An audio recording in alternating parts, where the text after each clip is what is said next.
하나님 말씀은 구약성경 시편 23편 5절입니다. 주께서 내 원수의 목전에서 내게 상을 차려주시고 기름을 내 머리에 부으셨으니 내 잔이 넘치나이다. 아멘. 내게 상을 차려주시고 기름을 내 머리에라는 제목으로 하나님 말씀 전하겠습니다. 내게 상을 차려주시고, 실제로 목자는 푸른 풀밭이라는 식탁을 양들에게 차려준다고 볼 수가 있습니다. 여기서 상은 진수성찬이 차려진 잔치상을 의미합니다. 따라서 내게 상을 차려주신다는 이 말은 하나님이 잔치를 여시고 나를 손님으로 초대해 주신다는 의미가 됩니다. 이사야 25장 6절입니다. 만군의 여호와께서 이 산에서 만민을 위하여 기름진 것과 오래 저장하였던 포도주로 연회를 베푸시리니, 하나님께서는 연회를 베푸시는 분이십니다. 하나님은 큰 잔치를 여시고 우리를 초대해 주십니다. 시편 23편이 지금까지는 하나님과 나의 관계를 양과 목자의 관계에 초점을 두고 얘기해왔다면, 시편 23편 5절은 그 초점이 바뀝니다. 다시 말하면 하나님과 나의 관계를 이제는 잔치를 연 주인과 그 잔치에 초대된 그 손님의 관계에 초점을 두고서 이야기를 하고 있는 것입니다. 내게 상을 차려주시고, 상을 차려준다는 말은 여러 가지 의미가 있습니다. 시편 78편 18절에서 20절입니다. 그들이 그들의 탐욕대로 음식을 구하여 그들의 심중에 하나님을 시험하였으며, 그뿐 아니라 하나님을 대적하여 말하기를 하나님이 광야에서 식탁을 베푸실 수 있으랴. 보라, 그가 반석을 쳐서 물을 내시니 시내가 넘쳤으나 그가 능히 떡도 주시며 자기 백성을 위하여 고기도 예비하시랴 하였도다. 광야를 지나는 이스라엘 백성에게 있어서 가장 필요한 것은 바로 먹을 것과 마실 것이 됩니다. 하나님은 이스라엘 백성에게 물과 만나와 메추라기를 공급해 주셨는데, 이를 가리켜서 광야에서 식탁을 베푸셨다라고 묘사를 하고 있습니다. 상을 차려줬다는 말이 됩니다. 하나님이 광야에서 이스라엘 백성에게 상을 베풀었다는 것은 하나님이 그들의 필요를 공급해 주셨다는 의미가 됩니다. 하나님의 공급으로 이스라엘 백성들의 필요가 채워진 것이죠. 따라서 내게 상을 차려주신다는 말은 나의 필요를 채워주심으로 내게 부족함이 없게 해주시는 그 하나님의 공급의 은혜를 의미하는 것입니다. 욥기 36장 16절입니다. 그러므로 하나님이 그들을 환난에서 이끌어내사 좁지 않고 넉넉한 곳으로 옮기려 하셨은즉 무릇 그대의 상에는 기름진 것이 노이리라. 하나님이 환난에서 이끌어내 주심을 상에 기름진 것이 놓이는 것으로 표현을 해주고 있습니다. 상에 기름진 것이 놓이는 것의 그 전제는 먼저 환난에서 이끌어내심이 있어야 하는 것입니다. 시간적인 순서로 보면 양은 사망의 음침한 골짜기라는 환난을 지나서 푸른 풀밭이라는 식탁에 이르게 되고, 이스라엘은 광야라는 환난을 지나서 젖과 꿀이 차려진 가나안이라는 잔치에 들어가게 되는 것이죠. 따라서 내게 상을 차려주신다는 이 말은 나를 환난에서 건져주신다는 의미를 갖고 있습니다. 시편 128편 3절입니다. 네 집 안방에 있는 네 아내는 결실한 포도나무 같으며 네 식탁에 둘러앉은 자식들은 어린 감람나무 같으리로다. 식탁에 둘러앉은 아버지와 어머니, 그 부모님과 그 자식들, 식구를 가리키죠. 식탁은 교제, 깊은 유대감을 의미합니다. 우리가 아무랑 밥 먹는 거 아니지 않습니까? 고린도전서 10장 20절에서 21절을 보시겠습니다. 무릇 이방인이 제사하는 것은 귀신에게 하는 것이요 하나님께 제사하는 것이 아니니 나는 너희가 귀신과 교제하는 자가 되기를 원하지 아니하노라. 너희가 주의 잔과 귀신의 잔을 겸하여 마시지 못하고 주의 식탁과 귀신의 식탁에 겸하여 참여하지 못하리라. 귀신에게 제사하는 것은 귀신의 식탁에 참여하는 것인데 이것은 곧 귀신과 교제함을 의미합니다. 반대로 주의 식탁에 참여하는 것은 곧 주님과 교제한다라는 의미가 있는 것입니다. 따라서 내게 상을 차려주신다는 이 말은 하나님과 내가 깊은 교제 가운데 있음을, 그러니까 하나됨을 의미하는 것입니다. 출애굽기 25장 23절입니다. 너는 조각목으로 상을 만들 때 길이는 2규빗, 너비는 1규빗, 높이는 1규빗 반이 되게 하고 30절 상 위에 진설병을 두어 항상 내 앞에 있게 할지니라. 이스라엘 백성들이 제사를 드렸던 그 성막의 성소 안에는 진설병, 즉 떡 12개가 항상 상 위에 놓여져 있었습니다. 이 상 위에 놓인 진설병은 바로 예수 그리스도 그분의 살을 상징합니다. 실제로 예수님께서는 자신에 대해서, 자신의 몸과 살에 대해서 이렇게 말씀하셨죠. 요한복음 6장 51절입니다. 나는 하늘에서 내려온 살아있는 떡이니 사람이 이 떡을 먹으면 영생하리라. 내가 줄 떡은 곧 세상의 생명을 위한 내 살이니라 하시니라. 마태복음 26장 26절 그들이 먹을 때 예수께서 떡을 가지사 축복하시고 떼어 제자들에게 주시며 이르시되 받아서 먹으라. 이것은 내 몸이니라 하시고, 예수님은 자신의 살을 가리켜서 생명의 떡이라 말씀하시고 예수님의 살이신 그 생명의 떡을 받아 먹으라고 말씀을 하셨습니다. 따라서 내게 상을 차려주신다는 말은 본질적으로는 그 예수님의 십자가 구원의 상을 내게 차려주심을 의미하는 것입니다. 하나님께서 내게 상을 차려주시는데 그 상황이 원수의 목전에서 상을 차려주신다는 것입니다. 원수가 이 모든 상황을 지켜보고 있다는 것이죠. 원수의 목전에서 식탁에 앉아서 식사를 한다는 것은 그만큼 안전하다는 것을 의미하는 것이겠죠. 다윗은 정말로 원수의 목전에서 하나님께서 그에게 식탁을 차려주심을 경험한 적이 있습니다. 사무엘하 17장 27절에서 29절입니다. 다윗이 마하나임에 이르렀을 때 암몬 족속에게 속한 라빠 사람 나하스의 아들 소비와 로데발 사람 암미엘의 아들 마길과 로글림 길앗 사람 바르실레가 28절 침상과 대야와 질그릇과 밀과 보리와 밀가루와 볶은 곡식과 콩과 팥과 볶은 녹두와 29절 꿀과 버터와 양과 치즈를 가져다가 다윗과 그와 함께한 백성에게 먹게 하였으니 이는 그들 생각에 백성이 들에서 시장하고 고나고 목마르겠다 함이더라.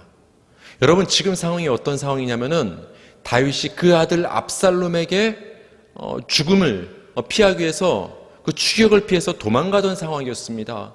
그 다윗과 몇몇 신복들이 도망을 갈 때 먹을 것과 마실 것을 구하기가 변변치 않은 상황이었습니다. 그때 암몬 족속 세 사람이 와서 다윗과 그 일행에게 먹을 것과 마실 것을 제공해 줍니다.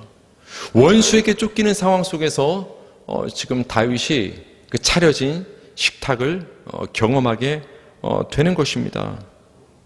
하나님이 원수의 목전에서 이렇게 상을 차려주신 그 이유가 있을 것입니다.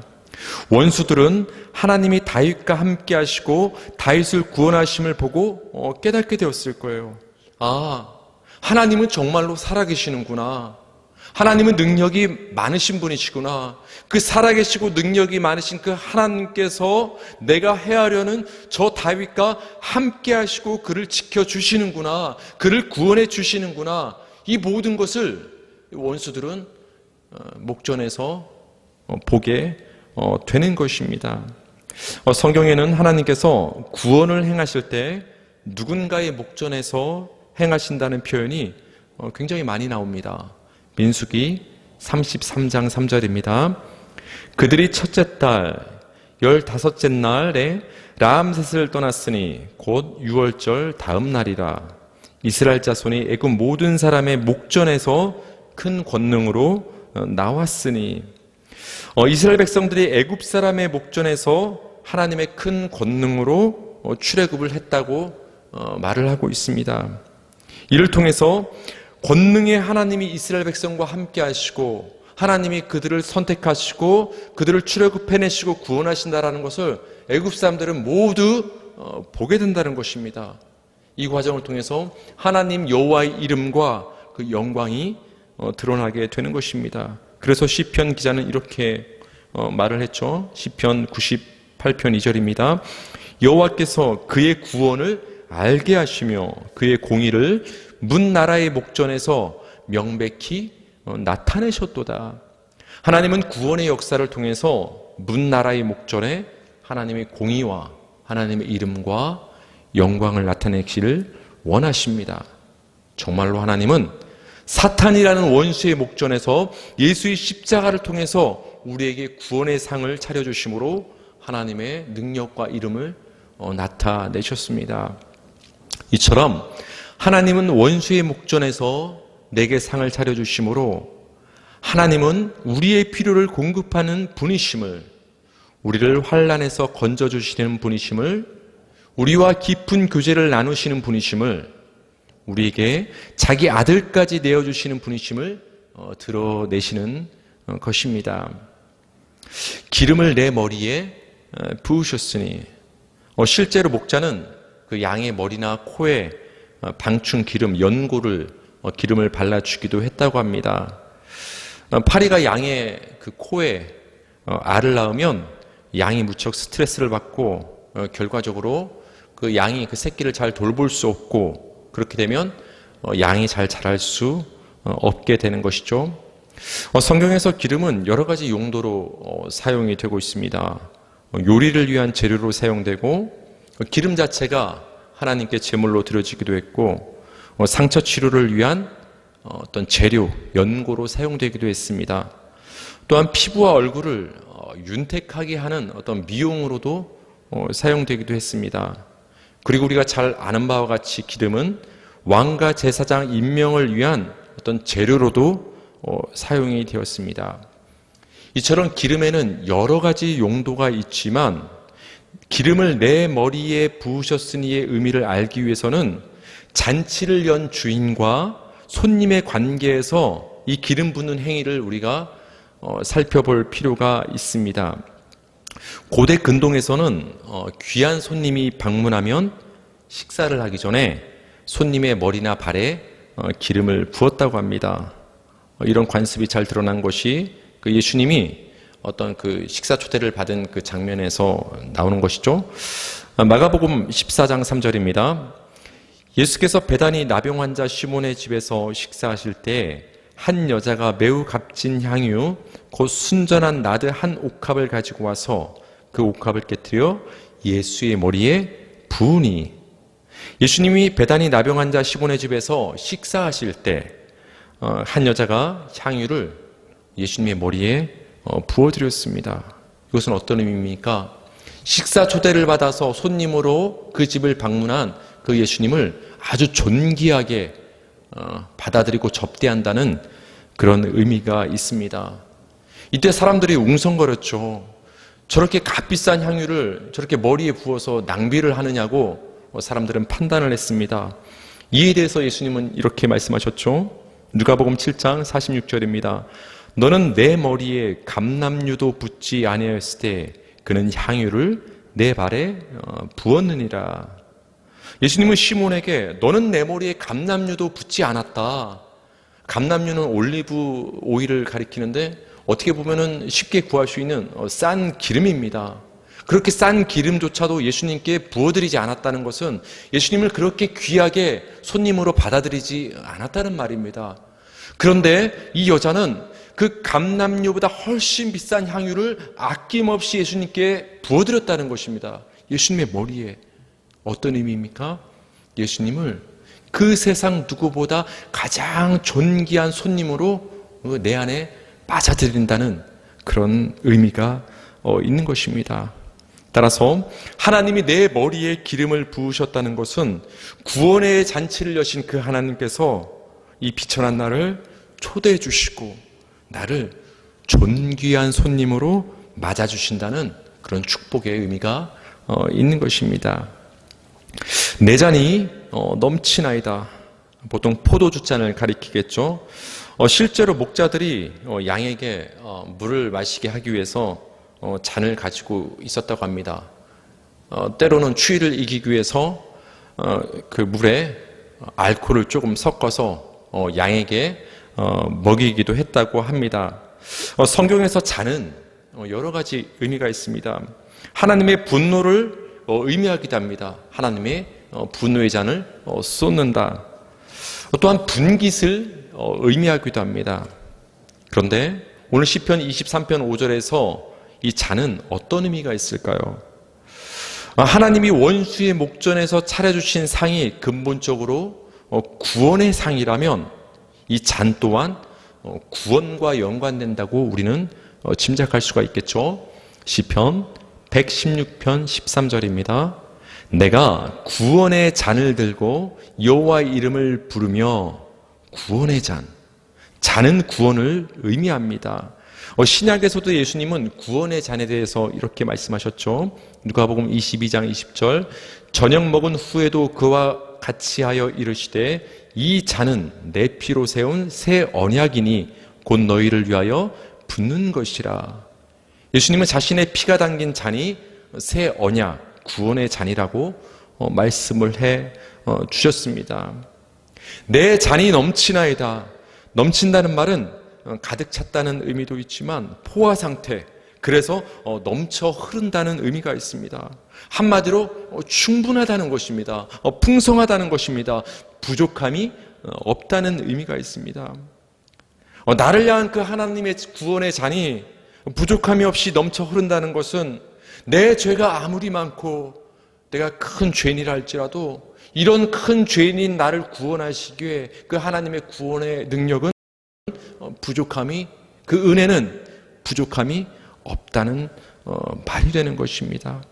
즉 예수님이 십자가에서 흘리신 그 피가 우리 죄를 사하시고 구원하시기에 충분하다는 것입니다. 들짐승이 지켜보는 가운데 목자는 푸른 풀밭이라는 상을 양떼에게 차려줍니다. 압살롬이 지켜보는 가운데 하나님은 다윗에게 상을 차려주셨습니다. 하나님은 구원의 잔치를 여시고 우리 머리에 기름을 부으심으로 우리를 존귀한 손님으로 맞아주시고 사탄의 목전에서 예수 십자가 구원의 상을 우리에게 차려주셨습니다. 그렇게 우리는 이렇게 다윗처럼 고백할 수 있는 것입니다. 여호와는 나의 목자시니 내게 부족함이 없으리로다. 말씀 붙잡고 기도하시겠습니다.